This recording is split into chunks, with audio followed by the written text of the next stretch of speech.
Днес ще се почувствате вдъхновени и готови да реализирате нови идеи, което ще донесе позитивни промени в живота ви. Възползвайте се от енергията около вас, за да укрепите връзките си с близките. Днес рибите ще почувстват вдъхновение и креативност, което ще им помогне да реализират нови идеи. Обстановката около вас ще бъде изпълнена с любов и хармония. Така че не се колебайте да споделите радостта си с близките. Днес е ден, изпълнен с възможности за лъвовете. Вашата харизматичност ще привлече вниманието на околните. Не се колебайте да изразите своите идеи и чувства, защото те могат да доведат до вдъхновяващи взаимодействия. Днес Козирог ще се почувства вдъхновен да преследва целите си с енергия и решителност. Социалните взаимодействия ще носят радост и нови възможности. Така че не се колебайте да се отворите за нови приятелства. Днес Овните ще бъдат изпълнени с енергия и вдъхновение, което ще ги подтикне да започнат нови проекти. Взаимоотношенията с околните ще процъфтяват. Така че не се колебайте да споделите ентусиазма си.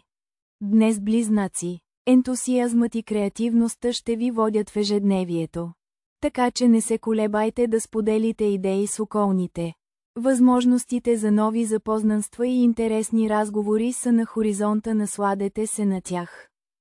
Днешният ден носи нови възможности за сближаване с близките ти, което ще ти донесе радост и удовлетворение.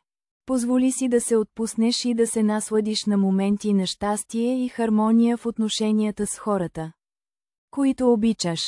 Днес девите ще усетят прилив на вдъхновение и креативност, което ще им помогне да се справят с всякакви предизвикателства.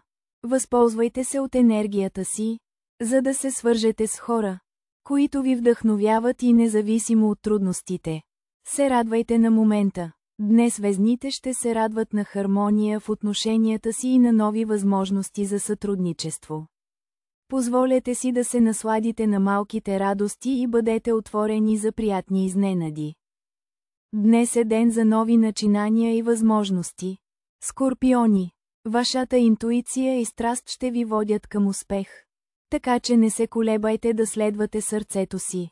Днес е ден, изпълнен с вдъхновение и нови възможности за израстване за вас. Стрелци, отворете сърцето си за нови приключения и споделете радостта си с хората около вас.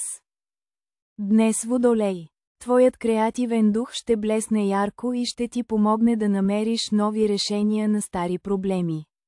Възползвай се от енергията на деня, за да се свържеш с приятели и да споделиш вдъхновение.